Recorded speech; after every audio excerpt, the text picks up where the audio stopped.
안녕하세요. 경매 유치원의 안경 선배입니다. 일반 사람이 부자가 되기 위한 방법을 얘기할 때 빠지지 않고 등장하는 방법 중 하나가 바로 부동산 경매입니다.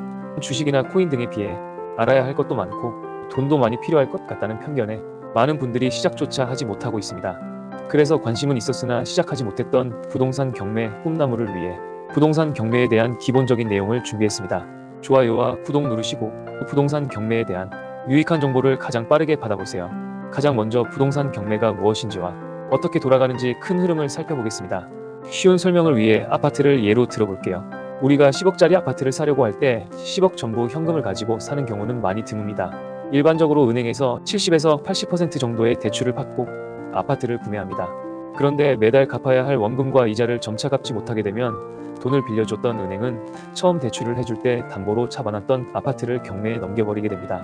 이렇게 경매로 넘어가게 되면 감정평가사가 경매로 넘어간 아파트의 시세를 조사하여 최대한 객관화된 금액을 정하고 이 금액대로 경매가 진행되게 됩니다.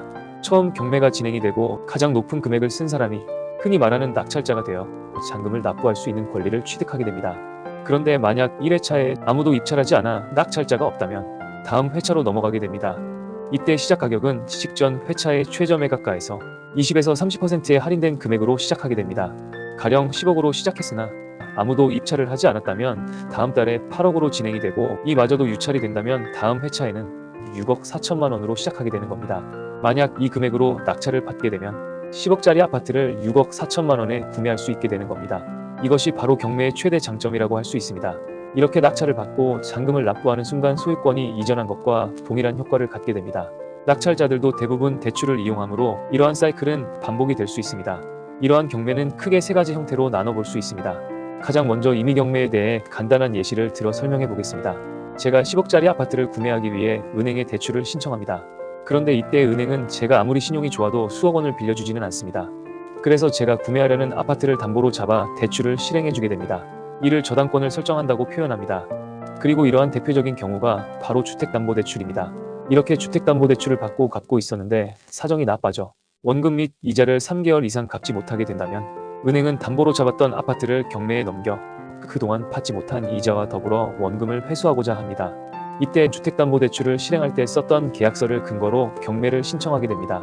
이렇게 은행과 개인이 대출약정서에 나와 있는 내용을 근거로 경매를 신청할 경우를 임의경매라고 합니다. 강제경매란 앞서 설명한 임의경매와 달리 별도의 담보물이 없는 상태로 사람만 보고 돈을 빌려줬는데 이를 상환하지 못했을 때 채권자가 경매를 신청하는 경우를 말합니다. 예를 들어 저를 평상시 믿고 따르는 안경 후배한테 10억 원을 빌렸는데 제가 제때 돈을 갚지 못하게 되었다고 가정하겠습니다. 안경 후배가 저한테 돈을 빌려줄 때는 그냥 저라는 사람만 보고 돈을 빌려줬기에 제가 소유한 아파트를 무작정 경매에 넘길 수는 없습니다. 이때는 제가 가진 모든 재산에 대해 가압류 등을 설정하고 민사소송을 통해 이런 채무관계에 대한 사실 확인을 하고 법원으로부터 승소 판결문을 받은 뒤 경매를 신청할 수가 있습니다. 이렇듯 돈을 돌려받기 위해 채무자의 재산을 강제로 경매에 넘기는 것이므로 이를 강제경매라고 칭합니다. 마지막으로 공매란 국가기관 등에서 체납된 세금을 징수하기 위한 절차라고 생각하면 됩니다. 앞서 언급한 임의경매나 강제경매는 법원에서 진행되나 공매의 경우는 한국자산관리공사 캠코에서 운영하는 옴비드라는 공매 사이트를 통해서만 입찰이 가능합니다. 오늘은 이 정도가 있다는 정도만 알아두셔도 충분할 것 같습니다. 경매에 대한 이론은 사실 책 두세 번 정도만 읽으신다면 어렵지 않게 이해할 수 있습니다.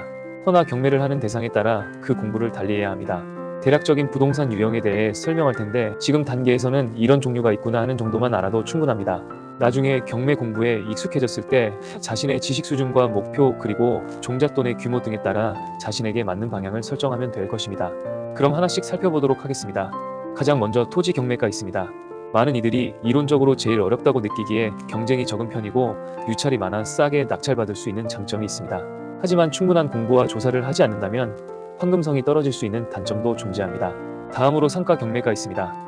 월세를 받고자 하는 이들이 가장 바라는 수익형 부동산의 대표주자라고 할 수 있습니다. 상가의 경우 바로 붙어있는 101호와 102호의 임대료가 서로 다를 수 있어 그 개별성이 매우 강한 편입니다.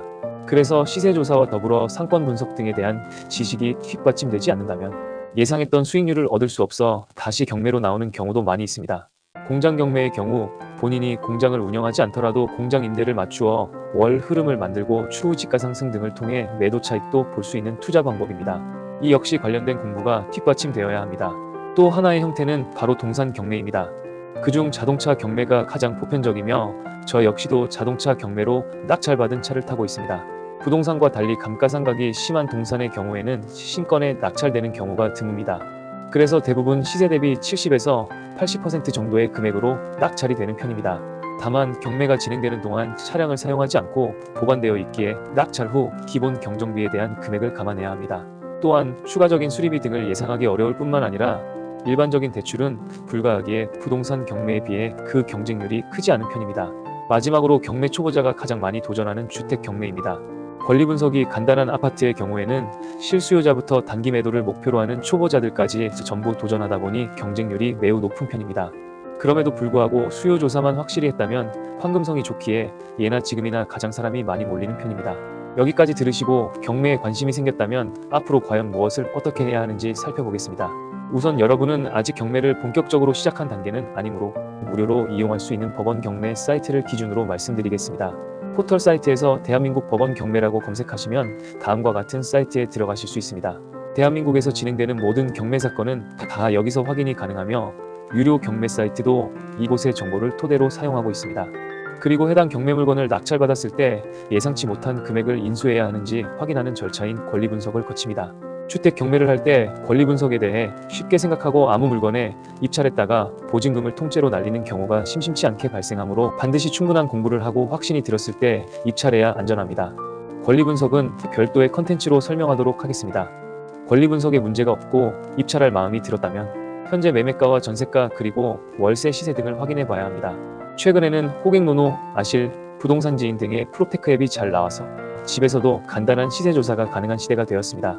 이렇게 온라인으로 손품을 팔아 시세를 파악한 뒤 직접 해당 부동산에 방문하여 본인이 손품한 결과와 비교해보는 과정을 거쳐야 합니다. 그 뒤 직접 인근을 걸어다녀 보면서 실소유자의 입장에서 살고 싶은지 아닌지를 느껴봐야 합니다. 그리고 마지막으로 낙찰을 받게 된다면 해당 부동산을 매도할 것인지 혹은 실거주할 것인지의 목적을 분명히 한 뒤 세금에 대한 계산을 해봐야 합니다. 예를 들어보겠습니다. 만약 10억짜리 아파트를 경매로 8억에 낙찰받은 뒤 한 달 만에 매도했다면 세금 떼기 전 금액인 약 2억 원의 차액이 발생합니다. 허나 단기 매도 후 양도소득세 77%를 내게 된다면 내가 실제 손에 쥐는 금액은 약 5천만 원 정도로 확 줄어들게 됩니다.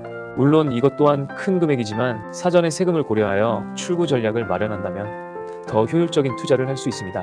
경매의 가장 큰 장점은 바로 싸게 살 수 있다는 점입니다.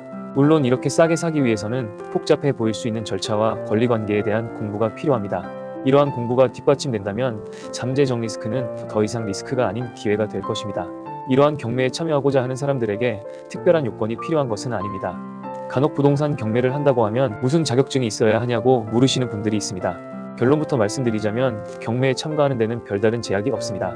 실제로 입찰을 위해 법원에 방문하면 갓난아기를 업고 온 아기 엄마부터 연세가 지긋하신 노인분들까지 남녀노소 가릴 것 없이 북적거리는 모습을 보실 수 있습니다. 하지만 아무나 할 수 있다고 누구나 돈을 버는 것은 아닙니다. 우리가 경매를 통해 돈을 벌려면 시공간이 필요합니다. 여기서 시공간이란 시간, 공부, 간절함의 앞글자를 의미합니다. 가장 먼저 경매를 위한 시간 확보가 필요합니다. 부동산의 시세 파악부터 현장 조사 등을 하고 입찰을 할 때도 어느 정도의 시간 투자는 필수적입니다. 두 번째로는 부동산에 대한 공부가 반드시 선행되어야 합니다. 특히 일반적인 투자 물건에 비해 그 규모가 더 큰 부동산의 특성상 공부가 수반되지 않는다면 수익은 고사하고 큰 손해를 볼 수도 있습니다. 여기서 말하는 공부란 고시공부나 자격증을 위한 공부를 뜻하는 것이 아닙니다. 그냥 딱 경매에 필요한 투자 공부만 하면 됩니다.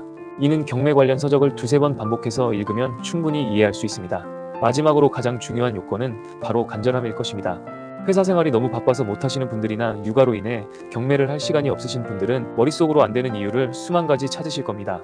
지금 이대로도 그나마 버틸만 하고 새로운 것을 해야겠다는 간절함이 없기 때문일 겁니다. 경매를 통해 무엇인가를 이루고 싶다는 간절함이 있어야 육퇴 후 공부를 하게 되고 밤잠 줄여가며 부동산을 공부하고 투자할 수 있는 힘이 생깁니다. 이렇게 시공간을 갖추고 지금부터 시작한다면 가까운 미래에 당신의 시공간도 변해 있을 것이라 장담합니다. 이상 경매유치원의 안경선배였습니다.